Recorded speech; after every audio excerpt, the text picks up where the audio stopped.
Hello student, science academic কেন তোমাদের সবাইকে স্বাগত। আজকে বর্তনীর কিছু বেসিক জিনিস নিয়ে আলোচনা করব। বর্তনীতে আমরা রোধের কি সমবায় দেখছি, অর্থাৎ কি তুল্যরোধ দেখছি। তুল্যরোধটা মূলত কি কয় ধরনের? দুই ধরনের তুল্যরোধ কি?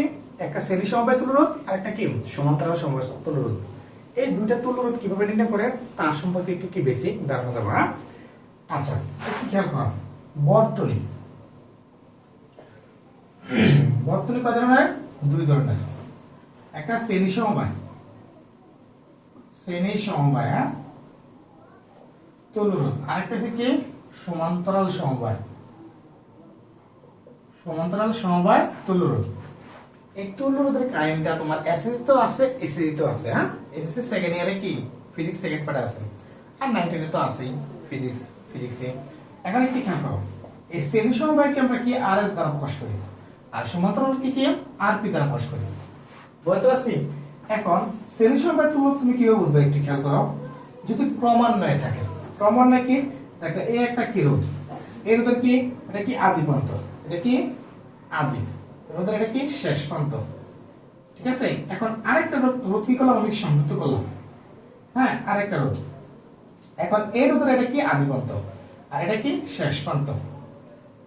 তাহলে একটু খেয়াল করো, যদি এটা কি প্রথম রোধ, ঠিক না, এটা দ্বিতীয় রোধ, যদি প্রথম রোধের কি শেষ প্রান্তের সাথে দ্বিতীয় রোধের কি আদি প্রান্ত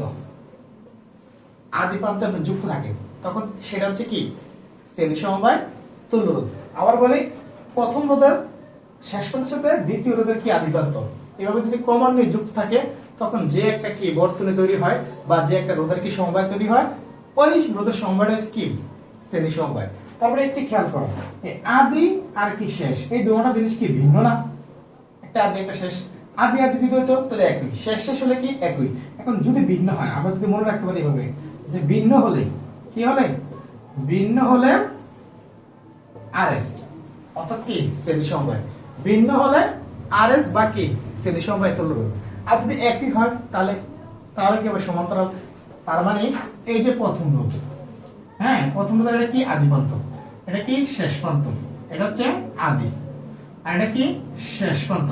ঠিক আছে, এখন আরেকটা রোধ যদি আমি সংযুক্ত করি, তাহলে এই যে রোধ এটা ধরলাম কি R1, এটা ধরলাম কি R2, মানে দ্বিতীয় রোধ।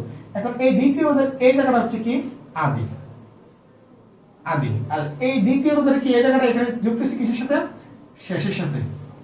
দ্বিতীয় রোধের শেষ, প্রথম রোধের শেষ, দ্বিতীয় রোধের কি আদি এবং কি প্রথম রোধের আদি যদি একই জায়গা থেকে সংযুক্ত হয়, অর্থাৎ কি যদি আমি জিনিসটা বলি কি একই হলে আদি শেষ, তাহলে একই হলে কি হলে,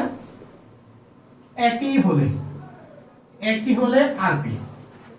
বুঝতে পারছি? যদি ভিন্ন হয় তাহলে কি শ্রেণী, আর যদি একই হয় তাহলে কি সমান্তরাল। বুঝতে পারছি?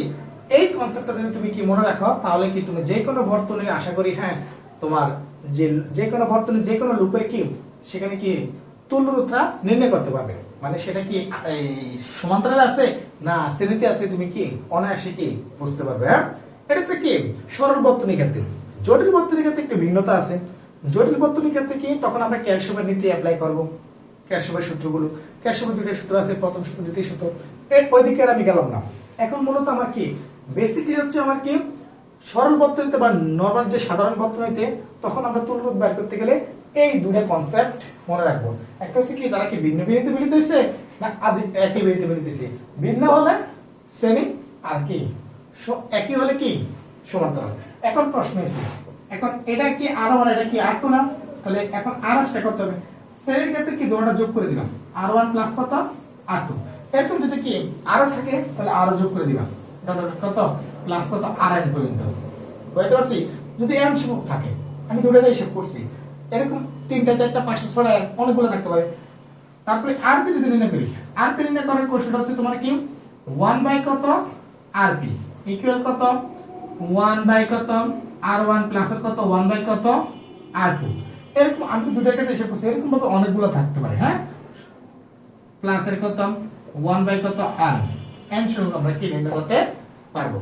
বুঝতে পারছি? এই হচ্ছে তোমার কি শ্রেণী এবং কি সমান্তরাল সমবায়ের কি বেসিক ধারণা। আমরা একটা কি অঙ্ক করার চেষ্টা করি।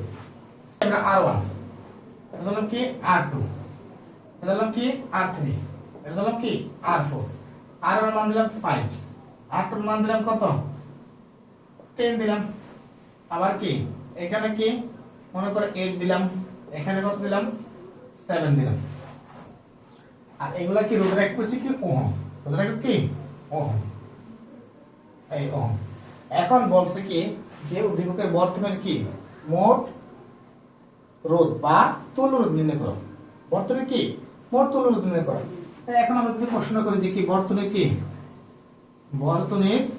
তুল্য রোধ নির্ণয় করো, তুল্য রোধ নির্ণয় করো। আচ্ছা, বর্তনী যদি তুল্য রোধ নির্ণয় করতে যাই তাহলে একটু খেয়াল করতে হবে যে দেখো এই দুটো প্রথম রোধের কি এটা কি আদি, ঠিক না? প্রথম রোধের এটা কি শেষ, তাহলে দ্বিতীয় রোধের এটা কি আদি, এখান থেকে শুরু হচ্ছে জিনিসটা এভাবে যায় কি এভাবে কমানো যাবে, ঠিক না? তাহলে এটা হচ্ছে কি আদি, হ্যাঁ, আবার কি এটা হচ্ছে কি শেষ। তাহলে একটু খেয়াল করা এই দুইটা রোধ আমরা দুইটা রোধ কি হিসাব করি, এই দুইটা রোধ পরস্পর কি হ্যাঁ যে মিলিত হয়েছে, মিলিত বিন্দু কি তারা কি একই না ভিন্ন? অবশ্যই ভিন্ন। তাহলে এই দুইটা রোধ যেহেতু ভিন্ন তারপরে কি এখানে কি এই দুইটা তুল্য রোধ, এই দুইটা রোধের কি সমন্বয় যে তুল্য রোধ সেটা হবে কি আরএস। আচ্ছা, বললাম এটা কি আরএস। আচ্ছা, এখন দেখ এই তৃতীয় রোধের হিসাব করি, এই রোধ তো অবশ্যই তড়িৎ প্রবাহ বলে এদিকে এসে দুটো ভাগে বিভক্ত হবে। তাহলে এটা কি তার কি অবশ্যই কি আদি, ঠিক না? এটা তার কি শেষ তৃতীয়টা, হ্যাঁ। আবার সেম এই চতুর্থের কি রোধটা কি হয়ে যাবে, হয়ে যাবে না, ঠিক না? তাহলে এটা হবে কি তার আদি আর এটা হবে তার কি শেষ। তার মানে কি খেয়াল করো এই যে এখানে দেখো আদি আদি, এখানে দেখো শেষ শেষ, তাহলে এই জায়গা আর এই পয়েন্ট কি একই একই, তার মানে কি এই দুটো আর এই দুটো পরস্পর কি সমান্তরালে আছে।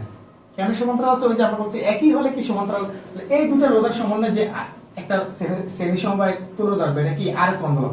এই দুটো রোধের সমন্বয় যেহেতু তারা মিলিত স্থানে কি ভিন্ন, আদি আর শেষ, তার মানে এটাও কি আরএস কত, এটা আরএস 2 হবে। কেন? যেটা এটা আরএস 50 তাহলে এটা আরএস 2, তার মানে বুঝাইতেছি যে 1 আর 2 1 আর 2 রোধ পরস্পর শ্রেণীতে আছে, বা 3 আর 4 পরস্পর রোধ কি শ্রেণীতে আছে। আবার এই আরএস1 আর আরএস2 কারণ এই দুটো মিলে কি একটা হবে, এই দুটো মিলে একটা হবে, এই দুটোটা আবার কিসে আছে সমান্তরাল আছে, যেটা কি আদি আদি শেষ শেষ। বুঝতে পারছি? এখন যদি আমরা বাইর করি তাহলে প্রথমে আমরা এই আরএস1 বের করব, তারপর আরএস2 বের করব। আচ্ছা, একটু খেয়াল করেন, তাহলে বর্তনীটা আমি একটু মোছার চেষ্টা করি। হ্যাঁ, বর্তনীটা তো আমি বুঝাতে পারছি নাকি? আচ্ছা, এখন একটু খেয়াল করো, যদি আমরা মানগুলো লিখি এখানে কত R1 ইকুয়াল কত 5 ওহম, ঠিক না? R2 কত লিখছি 10 ওহম। আচ্ছা, আবার R3 ইকুয়াল কত 8 ওহম, R4 ইকুয়াল কত 7 ওহম, ঠিক আছে? এখন আমি বের করব কি তুল্য রোধ। আচ্ছা, তুল্য রোধ হচ্ছে কি টোটাল চারটা রোধের সমন্বয় যেটা, এটা হচ্ছে আমার মেইন তুল্য রোধ। আচ্ছা, এটাই আমরা নির্ণয় করার চেষ্টা করতেছি। তাহলে প্রথমে আমরা কি করি একটু খেয়াল করো, এইসব টাইপের প্রশ্ন মধ্যে গয়ে আসে। হ্যাঁ, প্রথমে আমি বলি কি এই যেহেতু কি মানে যেহেতু বর্তনীর R1 ও কি R2 পরস্পর কি শ্রেণীতে আছে, পরস্পর কি শ্রেণী সমবায় আছে, শ্রেণী সমবায় আছে। হ্যাঁ, তাই তাদের তুল্য রোধ, তাই তাদের কি তাদের তুল্য রোধ হবে RS1, ঠিক আছে? তো এখন আমরা জানি বলে কি RS কত 1 ইকুয়াল কত R1 প্লাস কত R2। এখন R1 কত লিখছি 5, R1 5 প্লাস কত R2 কত 10, তাহলে কত হচ্ছে 50 ওহম। এটা হচ্ছে আমার কি RS কত 1। সেম আবার বলে লাগবে কি এবার কি R3 R4, যত R3 ওকে R4 পরস্পর কি শ্রেণীতে আছে, কিসে আছে সেম লেখা শ্রেণীতে কি যুক্ত, তাই তাদের তুল্য রোধ হবে কি RS কত 2। এখন আমরা জানি কত RS2 ইকুয়াল কত আবার R3 প্লাস কত R কত 4 ইকুয়াল কত R3 মান কত 8 প্লাস কত 7 R4 মান, তাহলে ইকুয়াল কত আবার 15 ওহম। এটা সমান হতে পারে না হতে পারে। হ্যাঁ, এখন একটু খেয়াল করেন, এখন যে জিনিসটা আমার এখন এই RS1 এবং RS2 পরস্পর কিসে আছে আবার সমান্তরাল হবে। এন্ড কি বলবা আবার যেহেতু কি RS কত 1 ওকে RS2 পরস্পর কি সমান্তরাল, কিসে সমান্তরাল সমবায় কি যুক্ত, সমবায় সংযুক্ত। হ্যাঁ, সংযুক্ত, তাই তাদের তুল্য রোধ হবে তাই তাদের তুল্য রোধ হবে কত আরপি। এখন এই আরপিটা আমরা বের করব। এখন আমরা জানি কি আরপি বের করব 1 বাই কত আরপি ইকুয়াল কত 1 বাই r1 r1 এর জায়গায় কি লিখব rs1 প্লাস 1 বাই কত rs কত 2। এখন ইন্টিগ্রাল করো 1 বাই rs1 এর মান কত 15 প্লাস 1 বাই rs2 এর মান কত তাও কি 15।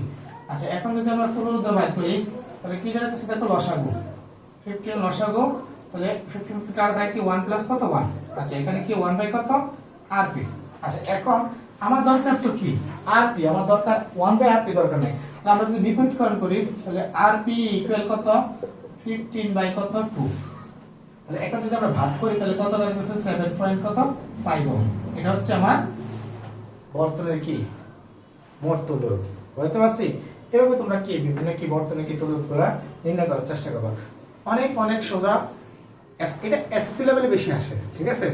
এখন এসএসসি লেভেলে এরকম কিছু একটা আসে, তবে প্রশ্নটা একটু ভিন্ন লাগে যায়। যেমন আমরা মোট বর্তনী তুল্য রোধ বের করছি না, কিন্তু তড়িৎ প্রবাহ নির্ণয় করতে বলে একইভাবে আবার বিভব পার্থক্য নির্ণয় করতে বলতে পারে। তাই বিভব পার্থক্য বলে আর কি তড়িৎ প্রবাহ বলো নির্ণয় করতে গেলে আগে তুল্য রোধ লাগবেই। তাহলে এই তুল্য রোধ যদি তুমি নির্ণয় করতে পারো তাহলে তুল্য রোধ নির্ণয় করতে পারবা, বর্তনীর মোট তুল্য রোধ বের করতে পারবা, প্লাস তুমি কি বর্তনীর কি মোট তড়িৎ প্রবাহ বের করতে পারবা, প্লাস তুমি কি বর্তনীর কি যে কোনো দুই প্রান্তের বিভব পার্থক্য নির্ণয় করতে পারবা। এই তিনটা সাহায্যে পরস্পর কি একটা অপরটা নির্ণয় করা সম্ভব। হ্যাঁ, আজকে এতটুকুই। আমার ক্লাসগুলো যদি কি বুঝতে পারো এবং কি বুঝতে সহজ হয় অবশ্যই কি তোমরা কি লাইক করবে, কমেন্ট করবে এবং শেয়ার করবা, অপরকে দেখার এবং কি সুযোগ করে দিবা। আজকে এতটুকুই। আল্লাহ হাফেজ।